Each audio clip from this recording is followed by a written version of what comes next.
Ah, Class, good morning. So, time check tayo, 5:40 AM. So, we're going to take another discussion of nutrition and diet therapy regarding physical fitness and nutrition disorders. So, bago yan, I have an announcement, no, na some of, siguro pangkalahatan na to. No, all of level 2 students na yung some of you nakapagpasa na ng case analysis, and then the rest is hinihintay ko na lang. And then ayan, two major task assessment ko sa inyo is yung comprehensive examination and also yung nutrition case analysis. So sa dalawang yun na lang yung major task assessment nyo. Then yung mga minor task assessment nyo, hinati ko siya sa iba't ibang part, which is the NCP and also yung computations ninyo. No, yung bawat group nyo na mga members is nag-present ng kanya-kanyang presentation, and then also nire-record ko rin doon kung sino yung gumawa, no, ng presentation sa mga group. So doon mare-record yung minor task assessment niyo in terms of reporting. And then for the major task is yung yung comprehensive examination nyo and also yung case analysis. So we have only 3 topics left bago mag-finals. So we're going to discuss the week 12, and then later on next week, so on so forth, hanggang sa matapos na tayo. And then for the deliberation of grades, siguro yung last week na natin sa nutrition, yung natitirang week na natin sa lecture, is yung i-discuss na lang natin sa nutrition regarding sa grades ninyo. Ano pa ba? Wala naman akong ibang announcement bukod sa puro asynchronous. Ayan.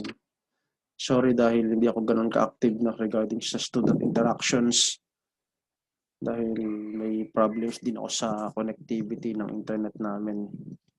So I have to face with this situation. Okay, so we're going now to discuss the week 12 topic. Ayan. Medyo kakagising ko lang at ako'y nanghihina pa. Pero kaya naman. Ayan, I'm going to share the screen now.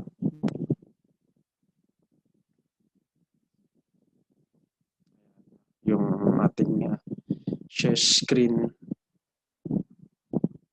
And this one is for the nutrition for health and fitness, and also include nutrition disorder, which is the anorexia nervosa and then the bulimia nervosa. Okay.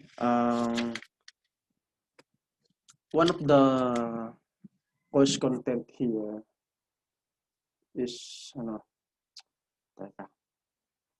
Ayan. Ipo-full screen ko, wait lang. Patayin ko muna yung video ko kasi naglalag siya. Wait lang. Turn up ko muna yung video dahil naglalag. Ayan. Share screen tayo. Ayan.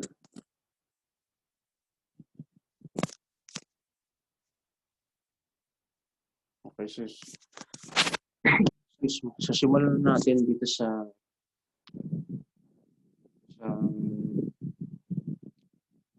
fitness. Although marami tayong nakikita sa internet, no? Especially sa YouTube, yung mga fitness health like exercise or yung cardio exercise, no? Pampapayat, or how to reduce the weight.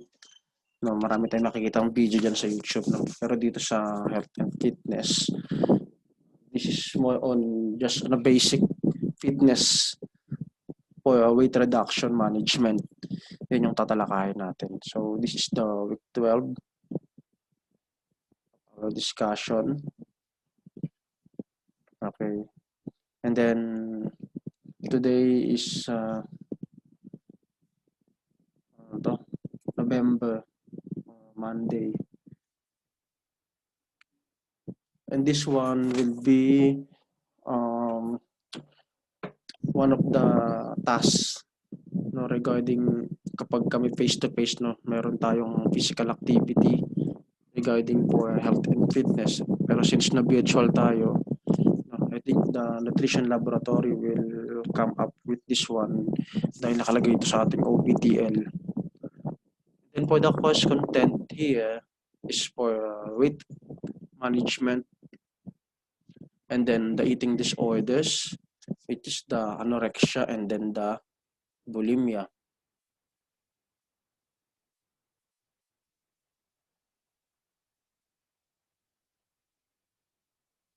Ayan. And then exercise and sport, the bone health, and oral and dental health. Okay, so for the weight management, it is the composition of bone, muscles, fat, fluid, and other tissue. Ngayon sa ating katawan, ito talaga, no, yung isa sa lalong-lalo na yung fluid, no, dahil alam naman natin, no, yung content ng katawan natin, ang pinakamaraming content talaga is the water. Okay? Wherein kapag ka dehydrated ka, no, mawawalan ka ng weight, or mayroon ka talagang makaka-achieve ka talaga ng weight loss kapag ikaw ay dehydrated, no. So more than 20%, no, to 30% of possible weight loss kapag kasi dehydrated din. Also, sa atin, kapag tayo nag-exercise, kadalasan yung fat ang binaburn talaga natin. And then, kadalasan kapag wrong diet naman ang ginagawa mo, or wrong reduction, or wrong weight reduction ang ginagawa mo, ang nawawala sa'yo is yung muscle, o yung muscle mass ang nawawala sa'yo. However, kung mawala man yung muscles mo, ang nangyayari niyan, natitira is yung fat. Kaya ang tendency niyan, no, tumataas yung cholesterol mo sa blood. Kaya ito yung tendency kung bakit may nagtataka kayo kung bakit merong payat o merong slim yung katawan pero inatake sa puso, no, samantalang payat naman siya. Pero kung susuriin mo sa inyong laboratory o sa cholesterol level o sa blood level mo, yung kanyang cholesterol is nasa more than 200 mg per deciliter. Ito yung nagiging kadalasang problema ng iba sa atin. Kaya kapag ka nag-weight reduction, no, nakita sa salamin, napayat na siya, o lumiit yung tiyan niya, nakala niya, no, safe na siya. Kung titignan mo yung BMI niya, di ba, normal, no? Pero ang nangyari sa kanya, ang natanggal lang sa kanya is yung muscles o yung muscle mass yung nawala sa kanya. Pero yung fat na natili yung sa katawan. Kaya dapat kapag ka nagre-reduce ng weight, no, bukod sa diet, dapat kasama dyan yung exercise. Pagsasabayin talaga dapat to, no, the diet and the exercise. However, kung sakaling ikaw ay obese, no, hindi mo kaya talaga mag-workout, you must try first yung diet. Okay? So magda-diet ka, 'di ba, low calorie, no? O yung tinatawag nilang high protein. Tapos yung pwede mo naman din sabihin na low fat ka, no, o medium fat, kasi kailangan mo yung pang-support regarding dun sa fuel consumption mo or sa calories mo. Yung fat kasi nako-convert as energy. And then, yung carbohydrates is less, no, para hindi ka mag-increase ng weight. All of the components can vary in quantity and quality, no, kasulad ng sa bones, kapag mas dense siya, and then yung muscles, kung developed or underdeveloped, and fat can be abundant or scarce. Ayan. Kapag ka nagbaburn ka ng fat, mas ano siya, mas nais or mas lalong-lalo kapag nakasanayan ng katawan mo na mahilig ka talaga mag-burn ng fats, is nagkakaroon siya ng adjustment. So, ang tendency niyan, no, yung katawan mo, kapag ikaw nag-workout at nagpawis ka, madali ka nang magmantika. So, pag nagmamantika na yung katawan mo, no, tendency niyan maganda yung pag-burn mo ng fat. So, you must continue, tuloy-tuloy. So, yung iba kasi, kapag nag-burn na ng fat, no, yung iba kumakain or nagkakaroon ng nagugutom siya. Wherein, dapat, kung sakali ka man nag-workout ka, you must try first, no, yung weight reduction in terms of diet. Dapat mataas yung caloric content mo. Okay? Okay, pagka ikay nasanay at na-convert na siya as energy, makakapag-workout ka. Hindi kapag nakapag-workout ka, no, mas malaki o mas mataas ang chance mo makapag-burn ng fats. Okay. Kasi yung calories mo, no, parang yung fat content mo sa calories na burn. So that's why kung kasama mo sa diet, no, yung iba't nakasanayan na low calorie diet na yung ginagawa nila. So katulad niyan, dapat kung low calorie ka, no, mild to moderate exercise ang gagawin mo, like jogging or walk. And then kung ikaw yung mag-i-sprint, no, o yung strenuous exercise, no, it must be 10 minutes lang ang pinaka-maximum mo. So, na-discuss na natin to, yung body mass index. So, in-overview na lang natin. Ayan, ito yung silhouette ng vitamins tuloy ng BMI. So, ito, no, yung 24, 32. Ayan. So, example na lang din yung sa akin, no. Ang magandang sinample ko sa inyo before, no, ang timbang ko dati is, 92. Yung pinakamabigat ko. No, 92. Napababa ko siya ng 89. No, tapos ngayon, 82. So, yung previous timbang ko lang last month is napababa ko siya ng 77. And now, achieve ko na yung 74. So, yung weight ko, no, 72 to 74 na lang kilogram. So, ito na yung weight ko ngayon. No. At least from 92, no, naging 72 to 74. At saka, of course, nagkasakit pa ako. Kaya medyo talagang nabawasan ako ng timbang. So, ito yung na-maintain kong weight. Pasensya na kung narinig niyo yung tahol ng aso namin. Ayan, kasi umaga na. Gugutom na siya. Ayan. Tingnan mo yung no, kung kayo mag-weight, tapos mapapansin mo, no, kung halimbawa i-compute mo siya, no, at lumabas pa rin ay overweight, halimbawa overweight pa rin yung patient o ako halimbawa. Pero kung titignan mo yung niya, no, yung weight reduction niya is maganda. Ito yung tinatawag na consistent weight loss. Halimbawa lang hindi ko pa nako-compute. Tingin ko overweight pa rin yan. So consistent weight loss ako. However, no, mapapasabi mong abnormal pa siya dahil overweight. Pero nakita mo na consistent yung weight loss. So meaning effective yung exercise o yung diet na ginagawa ko. So ito yung mga silhouette na tao, no, kapag may BMI, kapag in terms of BMI yung pag-uusapan. Ayan, katulad yan, no, na-discuss ko na ito before, yung body composition natin. Mas malaki talaga yung fats ng female than the male. Ayan. Meron tayong tinatawag na central obesity, which is ang deep fats niya ay nasa central or abdominal area.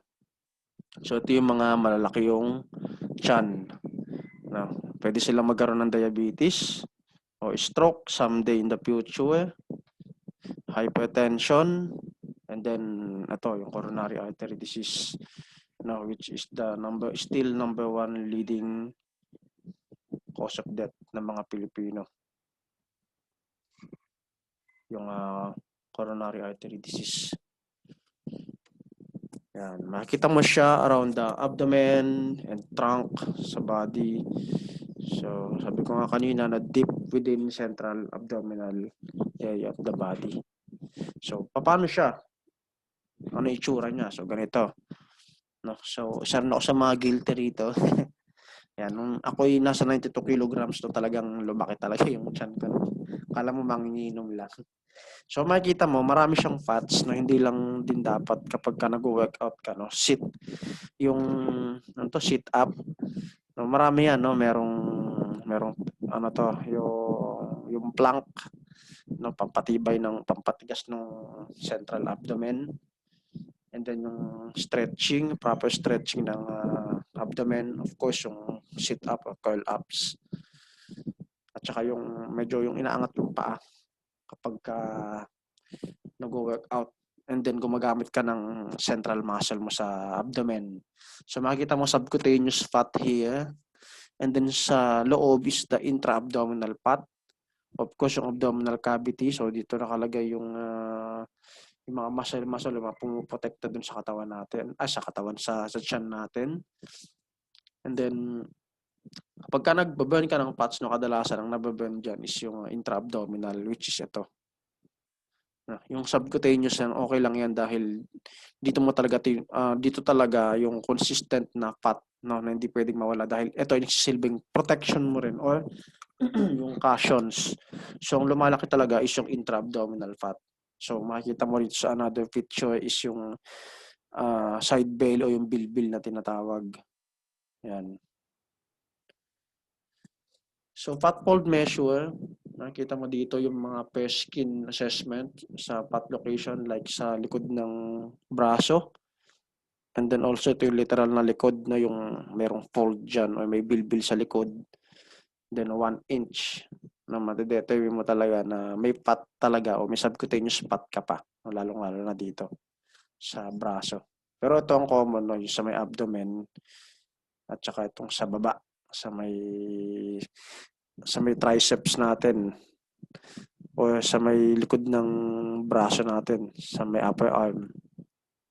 Yan. Waist circumference naman na valid indicator for both men and women. So, ito yung pelvis natin. Kung titignan mo yung structure ng anatomy, the pelvis are here. So, sa lalaki, no, medyo mataas talaga yung kanyang waistline.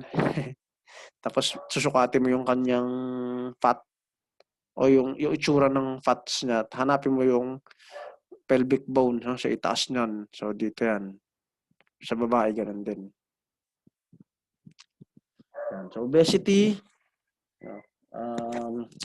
for the facts na alam natin na ito ay nagkakos ng diabetes, hypertension. Ito yung sinasabi ko sa iyo na blood lipid or the cholesterol, cardiovascular sleep or sleep apnea. So ito yung natutulog ka tapos hindi ka huminga. Kadalasan kasi dito sa sleep apnea napapansin natin, ito ay cause ng yung tongue obstruction. Tongue obstruction, according to Health Journal, okay, 2014. Yan. So, yung tongue obstruction na yan, bumabara o pag natutulog yung isang tao, yung tongue natin o yung dila, no, kapag tayo nakasupine position, ito ay nagre-relax o umaatras. No, lalong-lalo na kapag malaki o mabigat yung isang person o yung isang tao. So, paano naman, anong kinalaman nun, sir? Kasi kung tignan natin, di ba, yung head ng tao, di ba, pagka medyo malaki siya, no? O fat, o mataba talaga yung kanyang muka. Di ba yung parang double chin niya o yung parang bilbil niya rin sa baba. Di ba nagiging dalawa, minsan tatlo. Ang tendency niyan kasi, kapag pag natutulog tayo, naka-relax o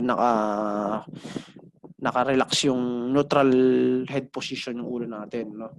Ngayon, kapag kami fats yan, ang nangyayari niyan, yung na-hyperextend yung leeg natin dahil dun sa fat na kumakalang yung double chin natin dun sa mismong anatomical structure. Kaya ang tendency niyan, yung dila natin, nagbaback flow siya o umaatras. So kapag nagkaroon niyan, yung dila natin, no, babara dun mismo sa oropharynx. So pag nangyari yan sa oropharynx, no, magkakaroon ng airway obstruction. So ito yung mga kadalasan na humihilik. Depende naman yan sa situation kung talagang may sleep apnea talaga siya o malaki yung dila o pinanganak ng malaking dila o maliit yung oropharynx cavity niya. Pero ito rin yung cause din na nagkakaroon talaga ng obstruction kapag obese yung isang person. So ito yung parang nalulunod o inuubo paggabi.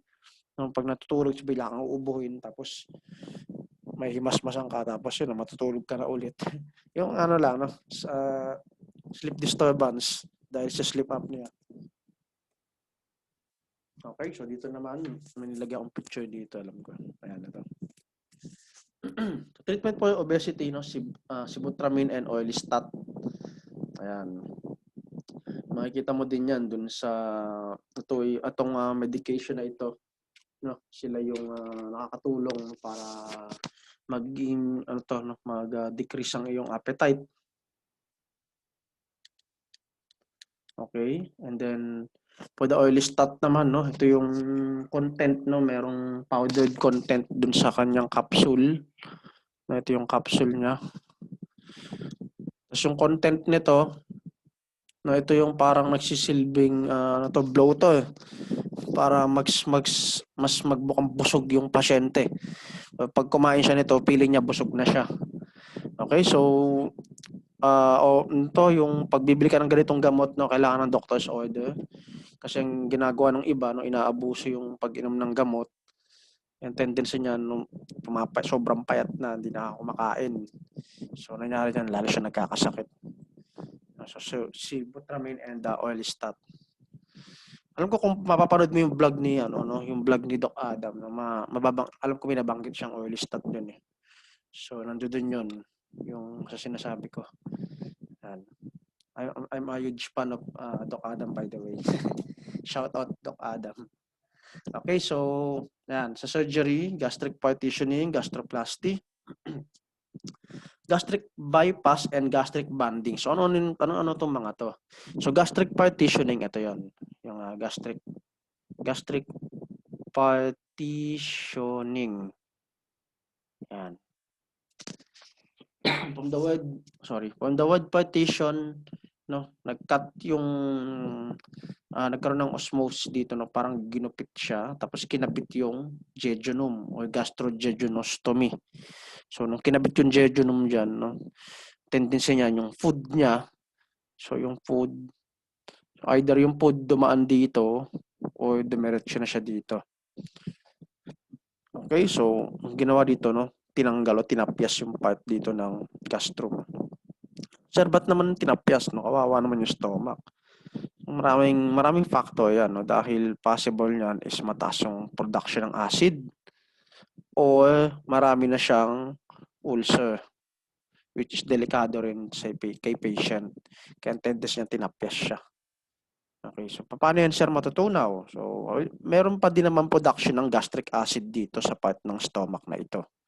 May mga production pa rin ng gastric acid. However, yung production ng gastric acid dito hindi na ganun kalakas. No? Kumbaga kasi dito sa bandang ilalim, no, ng stomach, dito yung talagang production ng acid. Kaya kung makita mo sa TV o sa McGraw-Hill, no, na book ng anatomy, kita mo yung production talaga ng acid is nasa bandang lower portion ng stomach. Sa may bandang lower antrum part ng stomach. Okay, so yan yung gastric partitioning. So next is the gastroplasty. So ito yung gastroplasty natin. So dito naglagay ng staple. So vertical vertical gastroplasty. Kasi diretso siya. Pagkain dadaan dito. So ito yung gastric acid. So pupunta yung pagkain dito, pupunta dito. So ano naman to, sir? Bakit hindi na to kinailangan, no? So either may problem yung patient dito. Naglagay dito ng malit na staple or stitch. So dito possible diyan, no, meron din ulcer yung patient, no, or something na merong findings, no, possible merong cancerous cells or merong mga tumor or may mga polyps. Kaya hindi na siya pwedeng daanan ng pagkain. So dito niyan, no, via gastric laparoscopy. So matatalakay niyo to sa medical surgical nursing sa inyong level 3. So sa akin, brief introduction lang. At least meron kayong idea. And then for the gastric bypass, here, kita niyo before and after surgery. So, sorry, nag-uubo ako. So, ito yung gastric pouch. Ito yung magsisilbi niya ng stomach. Okay? Kasi ito, stomach bypass, kumbaga dinaanan niya na to. So, possible na either temporary no, or permanent na munang hindi na magagamit itong part ng stomach na ito. So, either marami dyan ulcer ulit or merong increased production of acid, and then may tumor, polyps, whatsoever. Ito yung magsisilbi mong gastric pouch. So, siyempre, nasa part to ng stomach, itong part na to, gastrum part na to, may production ng hydrochloric acid dito pero sobrang minimal na lang. So, yung magiging adjustment ng pagkain dito kay patient is small frequent feedings. No? So, sila yung merong liquid diet. Liquid diet o general liquid diet. Yan. Soft diet possible pero mas common yung liquid diet, no? Either full liquid diet. So matatalakay natin yun sa diet therapy. Then dito sa last is yung gastric banding. No, naglagay ng band dito, no? Para siyang sinakal. Pero ano siya, no? Ito yung papagaling na from gastroplasty na nag-gastro banding na lang siya. So tinanggal na yung staple o niluwagan na siya. So etong buong ito is hindi siya totally sinarado, kumbaga naglagay lang ng pressure. Kasi ito ay attached dun sa stomach dun sa belly ng patient na nakadikit ito. So dito nag-i-introduce ng air, no, para ito ay magkaroon ng balloon o lumobo kasi ito yung balloon. So the more na mas mataas o the more na mas maraming air, no, mas mataas yung pressure. Kaya tendency niyan, pag mataas ang pressure, na mas naiipit yung tiyan. Then kung naiipit siya, no, mas magpa-function yung gastric band in terms of passing of food down here sa ibaba. Then para pagdating dito is mas matunaw ng maayos yung food. Okay, so pagka medyo papagaling na, ito ay babawasan ng air. So magdidecrease ito ng pressure hanggang sa lumuwag. So pag lumuwag na siya, no, at yung patient may magaling na, no, after 4 months to 6 months of therapy ng diet, pwede na siyang kumain, no, from introduction of liquid food to soft food. Okay, hanggang sa maging solid food na siya. Okay? So yan yung partitioning yung banding pala, sorry. Kung may question kayo, class, no, pwede kayong mag-PM sa akin or yan, mukhang sa messenger nyo lang ako talaga totally active. No? Pwede kayo mag-PM doon kung ano yung question nyo regarding dito sa mga topic natin.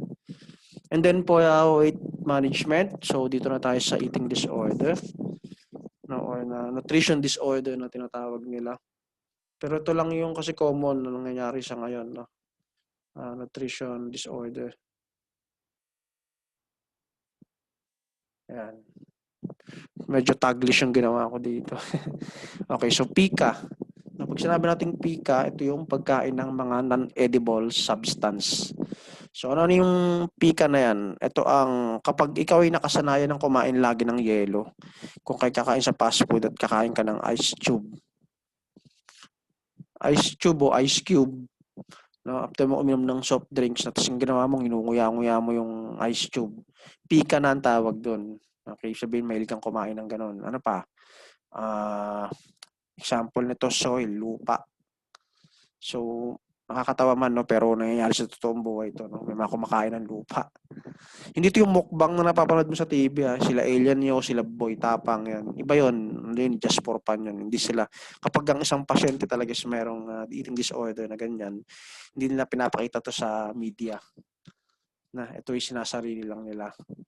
And then, pinaka-rare case na na-encounter ko is kumakain ng buhok or hair or the hair strand. Ayan.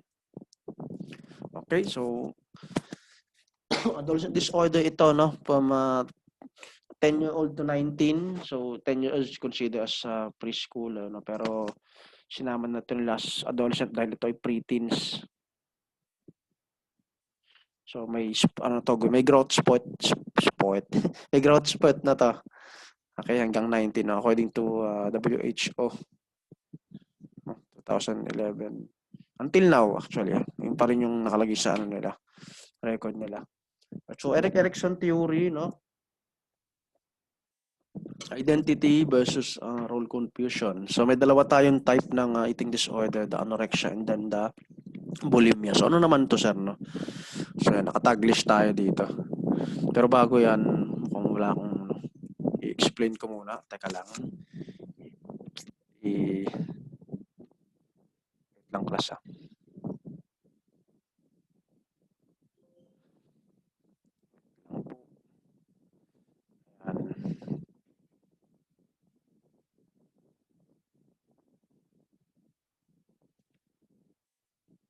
Magkano tayo dito? Maglagay tayo ng empty na PowerPoint para mas ma-explain natin siya ng maayos. So ito yung yung eating disorder. Siguro by storytelling na lang siguro para mas maintindihan natin. Ito kasi pag sinabing eating disorder, no, ito yung takot silang lumaki, no, fear of growing fear of growing up. No, takot silang lumaki. Anorexia nervosa. So fear of growing up.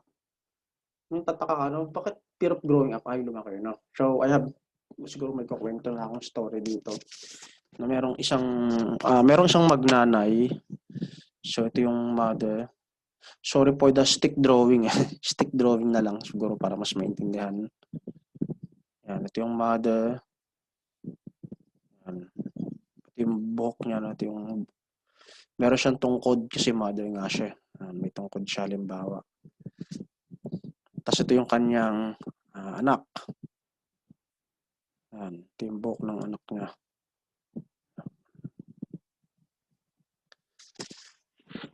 So si mother tsaka yung anak, no? Tapos yung anak meron siyang bit-bit na teddy bear. So teddy bear yan, teddy bear.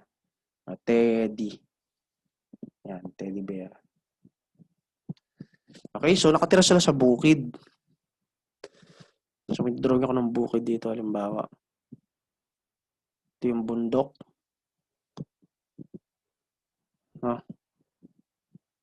Ito yung bundok yan. Ano ba itong bundok mo, sir? Lagyan natin ng mga puno, halimbawa, na may puno. Pang preschool yung drawing ko. Yan. May puno yan. Mga siyang puno. Yan. Tapos may cloud. Okay, tapos mayroong araw.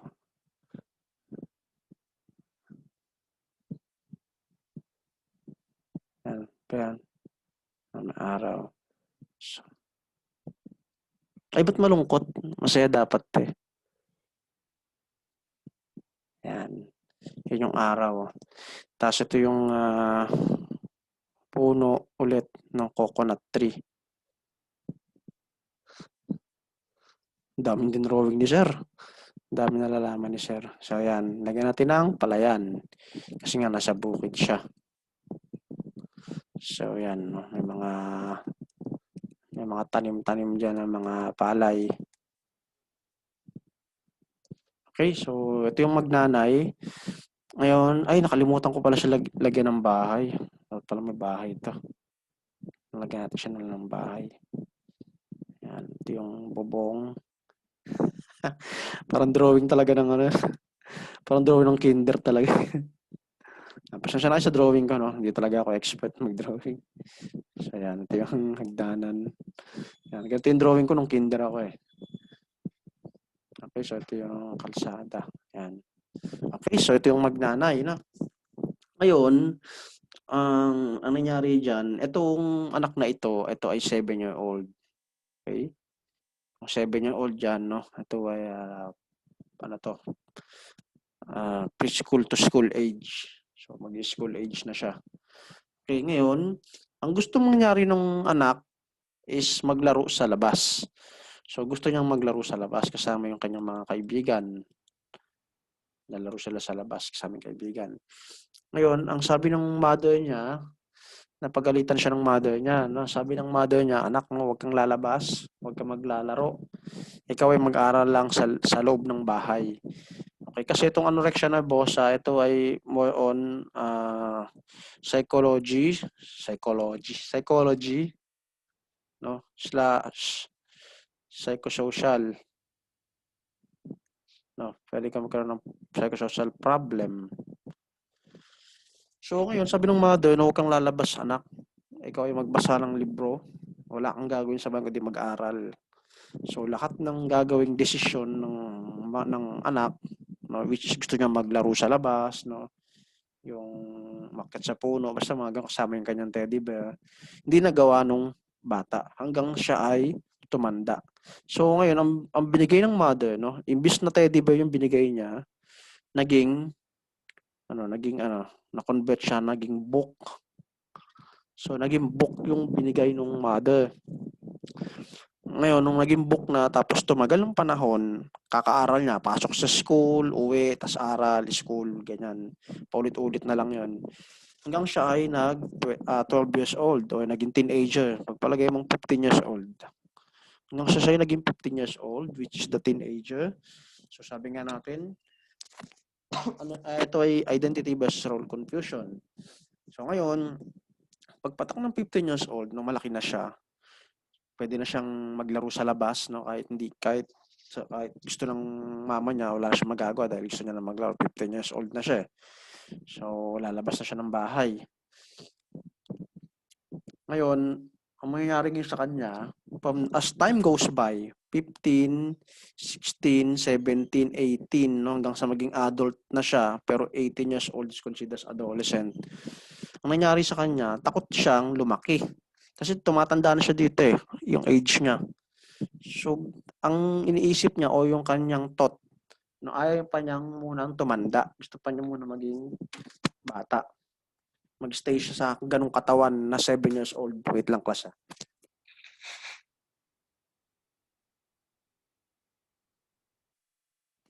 So, yun, ito nga. Ayaw niyang lumaki. Gusto niya mag-stay yung katawan niya ng parang 7 years old. Kasi gusto niyang balikan yung mga hindi niya nagawa last time. Okay, so ang nangyayari sa kanya, takot na siyang lumaki. So fear of growing up, ito yung ibig ko sabihin na fear of growing up. Ayan, sir, ang dami niyo pong ginawa, nag-drawing ka pa, yun lang pala yung sasabihin mo. No? Pero at least na-explain ko. Ayan, replay nyo na lang yung video class ha. Sa YouTube, alam ko walang ganito So, ayan, ginawa ko lang talaga siya. Ito yung imagination ko. Ayan, so weight management, no? Types of anorexia nervosa, no? Meron tayong purging and non-purging. So pag sinabing purging, tinaglish ko na lang siya, no? Kakain si patient. Okay, pag kumain si patient, minimal food na, konti lang kakainin niya, pipilitin niyang sumuka. After niyang kumain, magigilty siya, magsusuka siya. And then, pangalawa, non-purging, strenuous exercise. After niyang kumain, siya ay mag-exercise ng bonggang-bongga. Pag hindi kinaya, siya ay mag-iinima, no, maglalabatiba o iinom siya ng diuretics para ihi siya ng ihi. So, kasi iniisip niya, no, kapag kumakain siya, ikaw ay lumalaki. Ngayon, pag nagsusuka ka, meron kang weight reduction. So, pag nagkaroon ka ng weight reduction, ikaw ay magkakaroon ng small size. Liliit ka. Hindi yung typical na liliit Ang ibig ko sabihin dito, no, liliit ka katulad ng babawas ka ng timbang, yung muscle mass mo liliit, o yung laki ng muscle mo liliit. Ang common nito babae, female ang common dito. So ang goal mo dito is to increase body weight. Goals, nursing goal to, no? To increase the body weight and then 70% of body weight loss and fluid dehydration. 30% fluid dehydration. Kailangan ito ay iyong ma-recover. So, nasing diagnosis mo, fluid volume deficit. deficient, no, altered nutrition less than body requirements, and then body image disturbance. Ayan. So, nursing management mo, promote weight gain. Okay. And then, monitor mo yung client, types of exercise na kanyang ginagamit, tsaka control of medication. So, yung psychotherapy mo dito is token economy, ang tinatawag. Ito ay nasa libro ni Bidbeck, 2017. So, ito yung kanyang ginagamit ngayon na token economy. So, kung gagawin mo, in 2 weeks, kailangan mabawasan ka ng 1 kilo. Okay, sa loob ng 2 weeks. So kapag nagawa mo yon, bibigyan mo ng reward si patient na 1 chip. Okay, sa ward to ha, o sa psychiatric ward, o pwede rin sa community. Ngayon kapag siya naka 50 chips na, bibigyan mo siya ng salamin o ng mirror. Eto, bakit mirror sinample mo rito, sir? Iniisip ko kasi dito ay nasa psychiatric facility. Kasi walang salamin dun eh. So bibigyan mo siya ng salamin para makita niya yung itsura niya. So, ngayon, kapag siya naka 50 chips na, ibig sabihin, nakapagbawas na siya ng timbang ng 50 kilos. So, ibig sabihin, ang iniisip mong timbang ng pasyente dito ay nasa 100 kilogram pataas. So, kung magiging 50 kilograms na lang siya sa loob ng 2 weeks, o kung ma-achieve niya yan in almost 6 months, no, payat na yung patient mo, which is mas maganda yon dahil na-achieve niya yung proper weight reduction management. So, yan. So, goal met, patient already managed. Okay, pangalawa, improve body image. So, encourage verbalization of feelings, encourage anxiety of patient, and do psychotherapy. Okay, so tatalakayin niya rin yan sa level 3 kapag kayo nag-psychiatric nursing. So, po, bulimia nervosa naman, no? Ano naman meron sa bulimia nervosa? Sa bulimia nervosa naman, ang pasyente mo rito ay malaki o mataba. So, more than 100 kilogram yung timbang ng pasyente rito. No, dito sa anorexia nervosa, payat yung pasyente mo dito. O dito sa management na ginawa mo, pwede mo rin gamitin to kay bulimia nervosa. O pwede mo rin gamitin to kay anorexia. Halimbawa, kung si anorexia naman ay sobrang laki, no, at gusto niyang magpapayat, ito ang gagamitin mo, token economy. However naman, kung kay bulimia nervosa naman na malalaking pasyente, pwede mo rin gamitin itong token economy as weight reduction management. So, balik tayo ulit dito kay bulimia nervosa. So, sila naman ay malalaking pasyente o matataba. So, ang tawag dyan, may dalawa, no? May binging tsaka purging. So, sa binging, madedepress siya. Pag siya'y na-depress, ang gagawin niya, kakain ng madami. So, after niyang gawin yung binging, magpa-purge na siya. Siya ay susuka. So, mag-stimulate siya ng gag reflex. Anong gagawin pag nag-stimulate ng gag reflex? So, tutusukin niya yung kanyang lalamunan o ngala-ngala. Yung tonsil niya o yung may nakalawit, yung uvula, tutusukin niyan. Tapos, mag-stimulate ng pagsusuka. So, the client accept that he or she is a problem but powerless to solve the problem. So, ito yung mga nakakaranas ng depression. Ayan. Okay, so physical assessment, dental caries, tignan mo yung kanyang ngipin.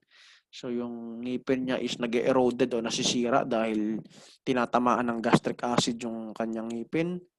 Ulceration, okay, yung tiyan niya, nagkakaroon na ng ulcer. Nail brittle, no, dahil kakasundot mo ng lalamunan, yung kuko mo sa kamay is nalalagyan ng gastric acid o sobrang natutuyo sa laway. So, kaya nagiging brittle siya. Pagka natuyo, yan, brittle na. Amenorrhea, nagkakaroon ng delay ng menstruation. Ito ang pinakamalala, no? Development metabolic alkalosis, fluid volume deficit, okay? So, hypokalemia, ito yung normal potassium natin. Milligram per deciliter. So, dehydration, at ito ang malala, arrhythmia. Pwedeng mag-cause ng heart attack.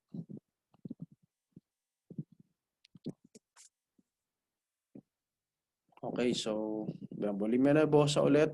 So, nursing diagnosis, powerlessness, observe and inspect the room. Titignan mo yung kwarto ng pasyente. Yung sa gilid ng kama niya, kadalasan ito yung clue. Okay, dito mo makikita na kasi kumakain to sa kama. After niya ikain sa kama, then pupunta siya ng CR, doon siya magsusuka.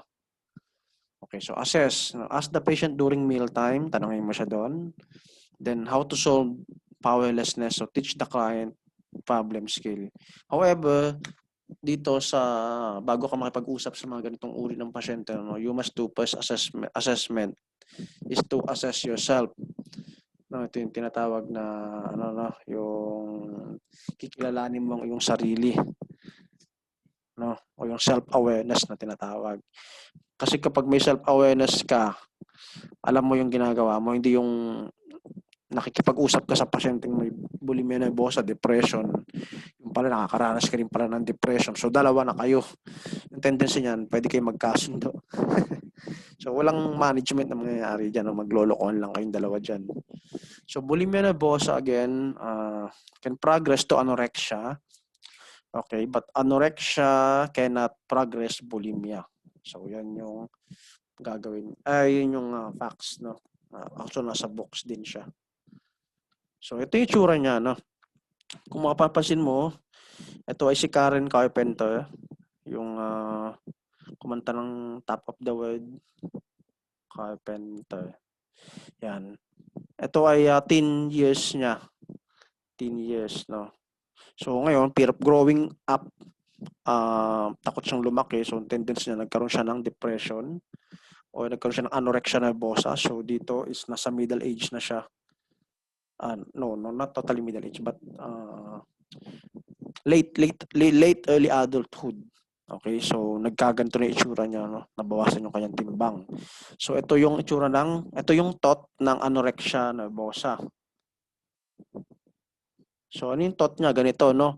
Sobrang payat mo na, no? Pag tumiting ka sa salamin, ang feeling mo, ikaw ay heavyweight, mataba.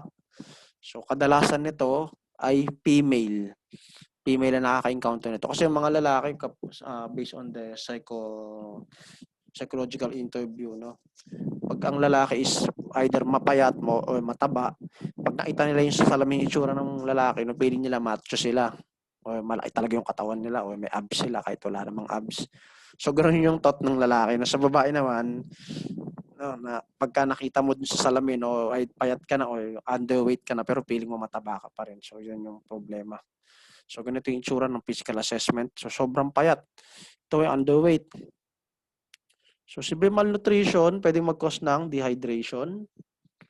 Pag nagka-dehydration ka, pwede kang magkaroon ng generalized body weakness. Ano pa? So, prone ka pa sa infection. Kasi sira na yung immune system pagka ganyan ka nakapayat. Okay? So, nakikita ito sa media, ha? Media. So, bakit sa media, sir? No? Sa media, pansin mo yung mga models, di ba? Sexy. Sexy yung mga models. So, parang ano nangyayari niyan, kapag ka nag-model ang isang patient, hindi pala, kapag ka nag-model, no, ang isang tao na mataba o fat people, no, nagkakaroon ng body shaming na tinatawag. Diba? Body shaming. So, marami usok-uso sa Facebook yan. Kapag ka may katabaan yung babae, tendency niya mahihiya siya, mababa yung self-esteem. Okay, so kung mababa yung self-esteem niya, hindi na siya mapapakita sa tao kasi nahihiya siya dahil siya yung malaki, mataba. So, kaya ang pinapakita sa media is sexy. So, ang tendency niyan, kapag sexy ang isang pinapakita sa media, like Facebook or TV, kahit mga artista, di ba, mga sexy model nila, which yun naman talagang nangyayari. No, kalalong-lalo kapag medyo maganda yung mga roles. Kasi sa ibang bansa, no, like sa US, no, kahit medyo may katabaan, like yung sa ibang model ng, ano ba to? Yung mga Victoria's Secret, yung brand ng mga sexy outfit. No, gumagamit sila ng medyo malalaki o medyo matatabang tao para at least sa model makikita mo talaga kung para yung ibang person na may kalakihan is tumaas yung self-esteem. So ganoon yung ginagawa nila.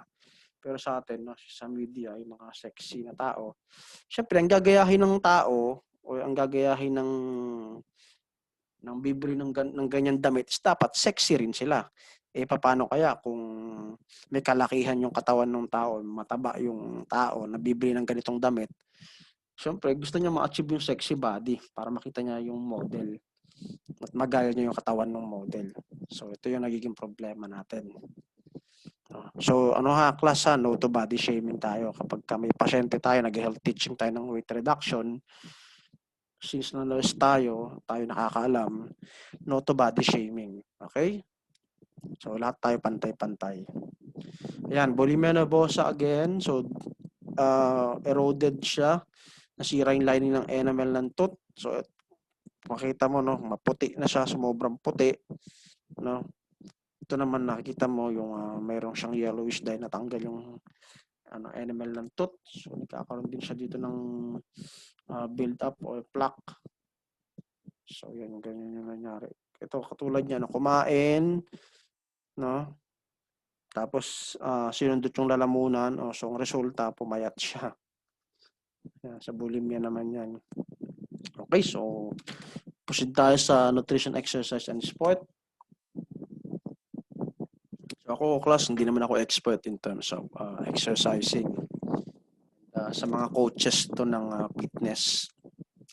Sa rin sa mga napagtanungan ko and also yung sa books.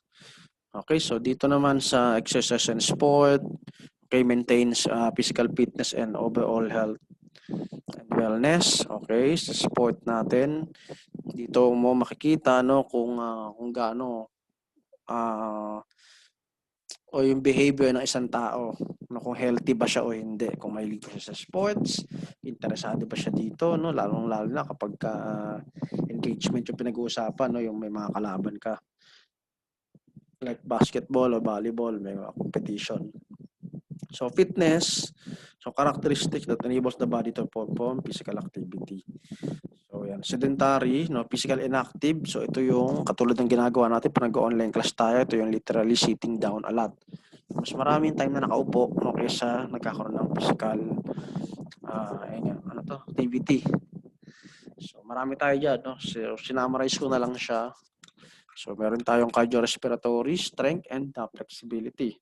So, yung mga mahilig mag-exercise dyan, mga quarantine. So, alam ko sa atin, maraming medyo bumigat dahil, of course, bawal nga lumabas, di ba? Siyempre, tendency kakain lang tayo, manonood ng Netflix o ng mga movies. And then, ngayon, tumataas yung timbang natin. Okay, so cardiorespiratory, large muscle group ang nagagamit na ma-maintain continuously, so 3 to 5 days per week. Sana all nakakapag-swimming. Hanggang lang tayo, jogging lang tayo. So intensity 55 to 90% maximum of heart rate. So best exercise talaga lalo sa may hika yung pag-swimming. And then duration of 10 to 60 minutes. Yun lang ang duration hindi sinabi na magbabad ka buong araw sa swimming pool, Kagaya nung parang nag-outing ka ng family mo. Nakababad ka rin sa pool ng almost mga 4 na oras ka na nakababad dun. So iba naman yun, So iba pa rin yung nakababad lang kaysa yung talagang nagpi-freestyle na swimming. Yung sa PE ninyo, yung online swimming. So strength naman, resistance activity that is controlled or perform in a full range of motion. So ito yung nakikita ninyo na nagpo-push up,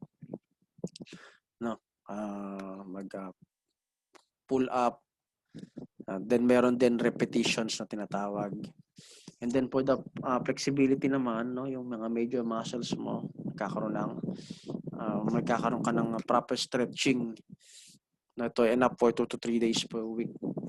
Okay, so yung yoga o yung yoga exercise, lalala meditation, merong kasamang flexible stretching, which is maganda dun sa ilang major muscles mo para mas mag-function siya o mas gumanda yung circulation. And then for the physical activity pyramid, so every day merong 3 to 5 days a week, 2 to 3 days per week, and then those sparingly. So tayo nagkaroon ng COVID problems, nung nagkaroon ng total lockdown noong March. Butit may nakita kong isang article, ito yung nilabas ng July 2020. Mas tumaas ng 46% yung ugali ng mga Pilipino, na hindi talaga lumabas, which is oo naman talaga, hindi talaga lalabas dahil mayroong virus. So, tumaas lang siya dahil nasa loob lang sila ng bahay, naglalaro. Hindi lang yung video games, no? Bagkus yung makikita nyo yung mga applications kagaya ng TikTok o ng mga kung ano-anong applications dyan sa Play Store, no? O sa inyong mga iPhones. Tumataas yung benta nila dahil na rin sa na-stack up din sa bahay. Yan ang ginagawa. Okay, so sa everyday naman, of course, tayo kung halimbawa sa panahon ngayon, nakakalabas na tayo, pwedeng maglakad, mag-jogging, o mag-bike. Ito yung uso ngayon, yung mga bike, tsaka yung jogging. Okay, o magtabas ng halaman, o magtanim, yan, mga plantito. Tapos makipaglaro sa mga pamangkin mo, takbo-takbo dyan. Yan. So, component ng fitness, kagaya nga ng sinabi ko kanina, muscle endurance, okay, muscle strength and flexibility, including the body composition. Okay, so conditioning by training naman. So, meron tayong overload principle tsaka applying overload. Okay, so applying overload, ito yung intensity of duration of workout. No? Kadalasan ito ginagawa, exceeds comfortable capacity to work in terms of conditioning by training. In case of overexertion, so be active all week. Okay, proper equipment and attire. Then also you have to pay attention to your body. Lalo na kapag nagkaroon ka na ng abnormal heartbeat, no, or syncope, yung parang nahimatay ka na o nahimatay. So you have to avoid din sa overexcretion. Lalo karamdam ka ng cold sweat, no, or lightheadedness. Yan. Kailangan mo nang magpatingin sa doktor or you have to stop muna, no, ng conditioning mo ng exercise. So, cardiorespiratory endurance, so marami siyang benefits dyan. Cardiac output, tumataas yung strength and stroke volume, slows resting pulse, okay, increase breathing efficiently, improve circulation and reduce blood pressure. So, aerobic exercise lang, no, ang cardiovascular training mo sa mga ganito. According to Grudner naman, conditioning and training, progressive overload. So ito yung mga definition of terms na pwedeng lumabas sa exam. No. Okay, so more moderate exercise, may warm up, and then cool down. Sabi nga daw nila, no, ng mga coaches, kapag o mga PE teacher ninyo, no, first of all, you have to warm up muna. So, kapag ka nag-warm up, then yung physical activity nyo mismo, yung actual activity. Then, after nyo mag-actual activity, so hindi ka muna biglang uupo, no? O biglang magpapahinga. You have to cool down.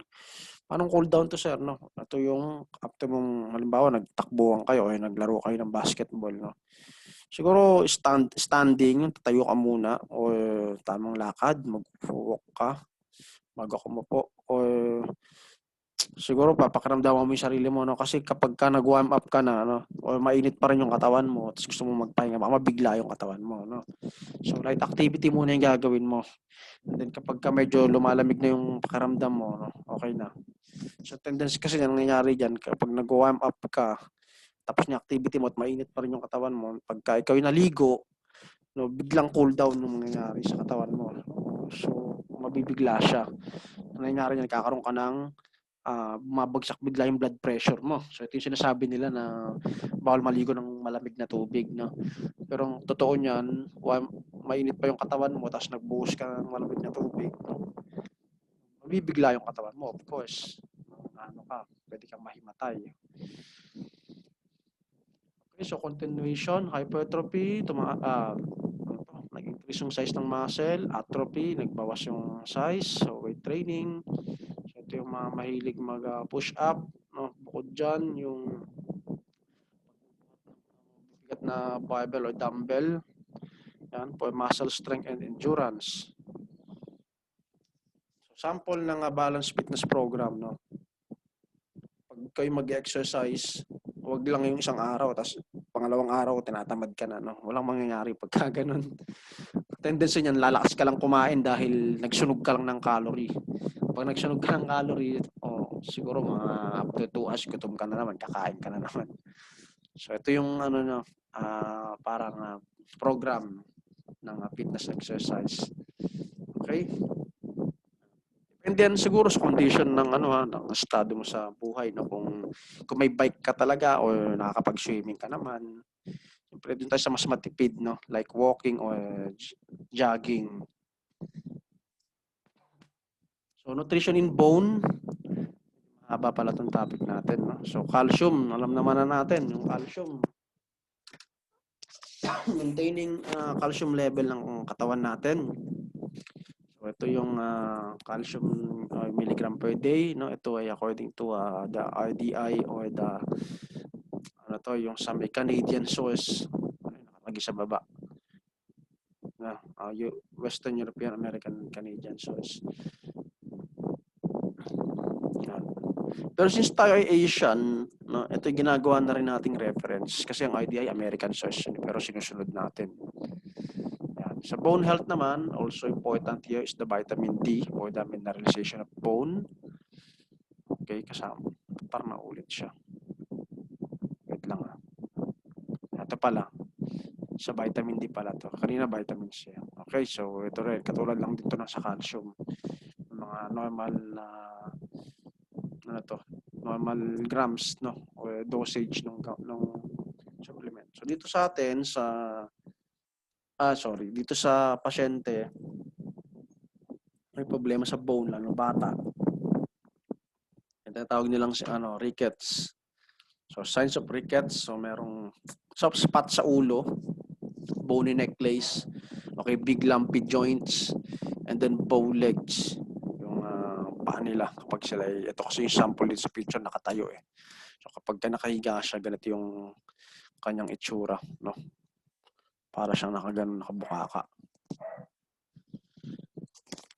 Also the osteomalacia. Sa normal bone, kita mo naman yung density ng bone niya, di ba? Makapal. Marami. So dito sa osteomalacia parang nauubos na siya or lumiliit. So prone to sa pagkabali or fracture. So marami celiac disease, kidney or liver dysfunction, and anti-epileptic use o yung sa seizure. Osteomalacia sa comparison sa normal bone dito. So yan, ito nabali na siya. Ito yung normal. So addition in bone health. So dapat at least balance yung vitamin D at saka yung pag-take mo ng calcium. Okay? So marami sa vegetable at saka sa mga fresh fruits, makikita mo yan. Also sa mga poultry products. Bukod doon, may kasama rin siyang protein. Okay? And then, of course, sa mga weight-bearing exercise mo. Sa weight-bearing exercise, make sure na proper yung balancing ng timbang na ginagamit sa katawan. Kasi nga, mabibigat yung pinubuhat mo. Ang tendency niya, pwede ka mabalian. Okay?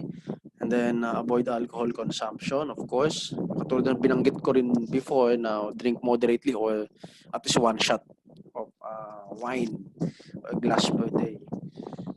No, pero since na kapag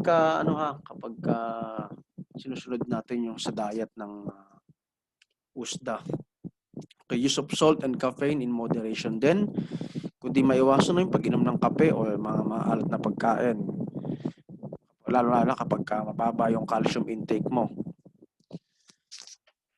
So tapos na tayo sa bone, punta na tayo sa oral and dental health. So ayan, it's all about in the mouth.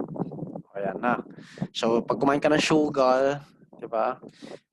Nakaka-attract to ng bacteria or feed. Pag kumain ka, of course, may sugar, then nakaka-attract ka ng bacteria, then tumataas yung acid. Okay, because of the bacteria. So pwede magkaroon yung damage ng tooth surface. Then over time, this can cause a hole, no? Pwedeng mabutas yung ngipin mo. Saan na ba yung sa wala yung sa mouse. Wait lang. Eto. Nabutas na yung ngipin. No, pwede kang magkaroon din ng gingivitis. Kung maganong mga gums mo. then magkakaroon ka ng tooth eruption, so yun, nabutas na yung ngipin mo. Ayan. So well-balanced diet, of course, kapag maganda yung diet mo, siyempre good or magkakaroon ka rin ng proper good oral health. No, dahil alam naman natin yung masyadong pagkain na maalat, ng junk food o mamantika, no, mag-i-store yan dun sa mga ngipin o sa mga singit-singit ng ngipin natin. At then at the same time, kung kakain ka ng matamis, no, nakatulog ka limbawa o hindi ka nag-toothbrush, tendency niyan mag-build up yung bacteria o pwedeng mag-cause ng tartar, no, o yung plaque. Cause yung periodontal gum disease, kasama yan. So, dapat in a health promotion, kasama, kapag tayo mag-health teaching, in terms of health promotion, sasama mo yung oral and dental health. Common to sa sa mga health center. Kung makikita nyo yung health center, may kasama na silang dentist doon. So, kasama din yung oral and dental health. Okay, katulad nga din ang nabanggit ko kanina, no? Yung tooth decay, yung pabubulok ng ipin, yan, mga hindi nagtutoothbrush.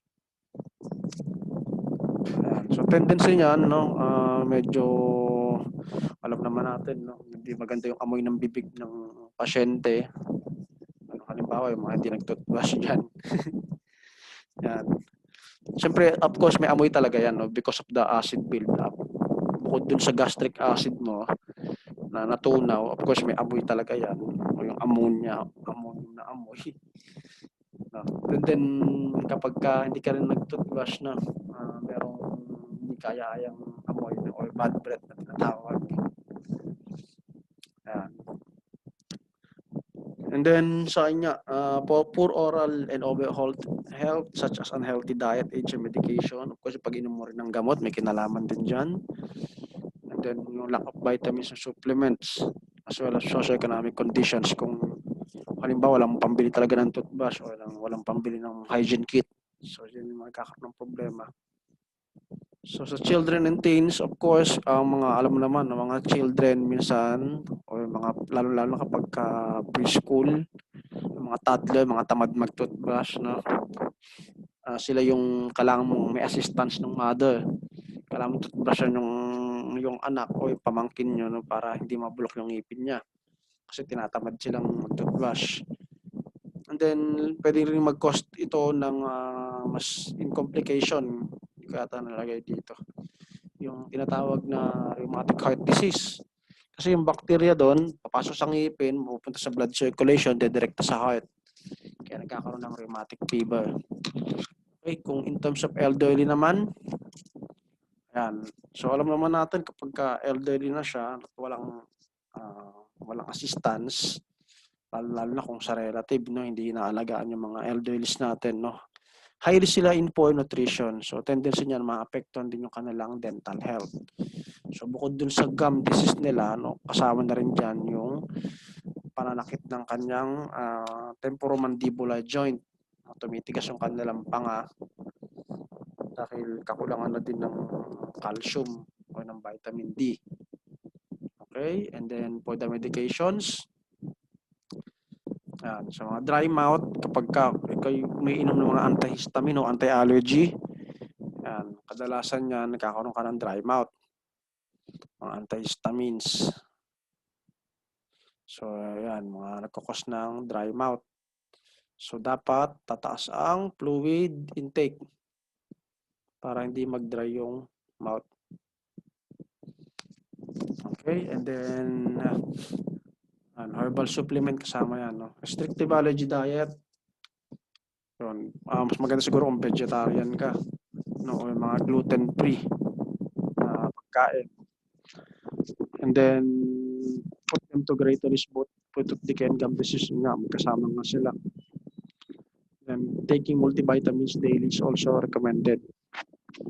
Prevention and home care. Of course, ang food consumption dapat mas limit lang. Lalong-lalo na yung sugar. Okay? Yung pag-take ng sugar. Tsaka yung pagkain ng matatamis, no? Hindi siya totally kino-consider as parang major snacks mo Although pwede kang kumain, pero dapat no, natural sugar siya. At saka mas nakokontrol mo. Hindi yung palagi. Pag sinabing snack, snack lang dapat. Kasi yung iba naman, kumain ka ng chocolate sa umaga, tapos nag-snack ka ulit ng umaga, nagkain ka ulit ng chocolate. So, yung tendency niya, tumataas din pati yung sugar level mo. Yan. So, drink water between meals. Okay, kasama yan.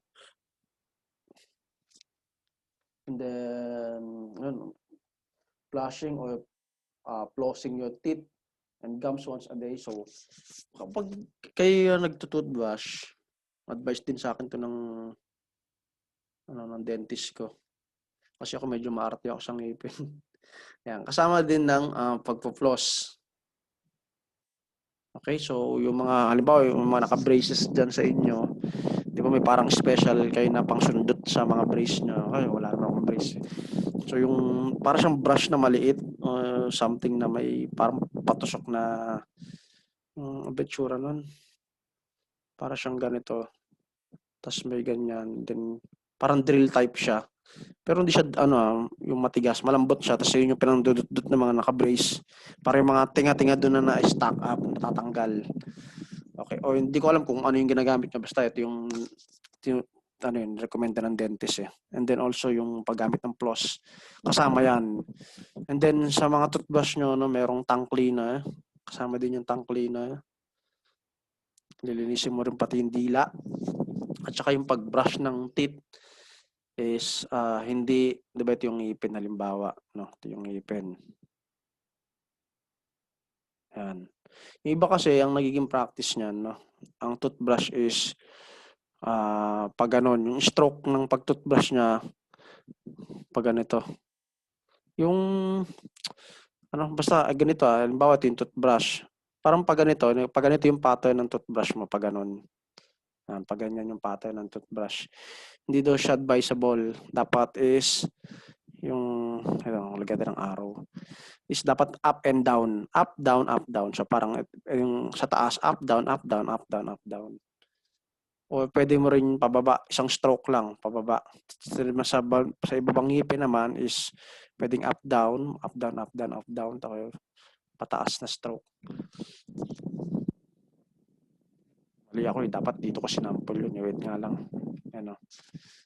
May ngipin pala dito. So, brush teeth, brush pababa, pababa, pababa. Ayan, ganyan. Hindi pa ganun. Hindi pa ganyan. Yung isang ganyan. Magigets nyo na yan. Okay, then, food beverages that contribute to poor oral health. So, yan. Halagay yan. Hindi man ako, hindi ko naman, wala naman akong nabanggit na brand dito, no? Pero alam ko naman siguro yung pinagkaiba ng healthy diet tsaka sa mga matatamis na pagkain.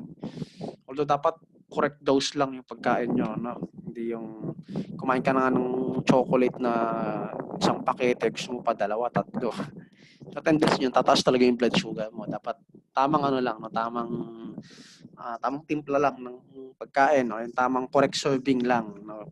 Good for 1 serving, 2 serving.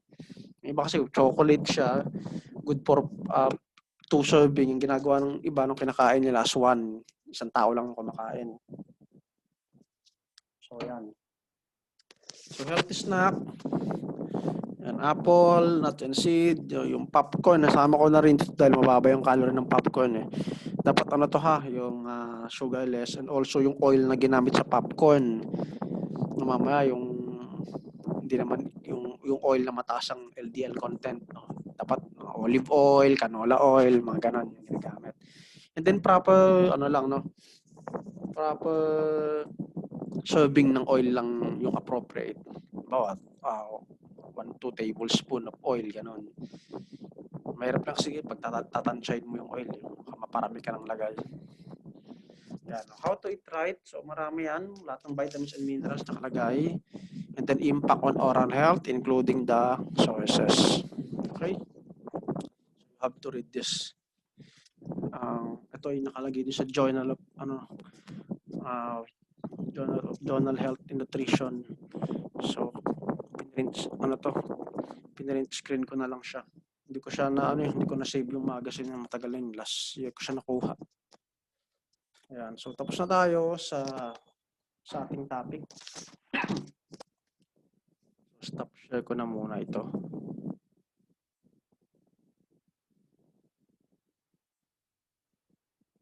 Wait lang.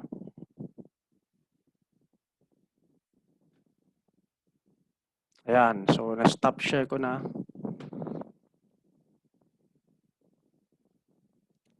Okay, and then, ayan, tapos na. Lumaga na tayo.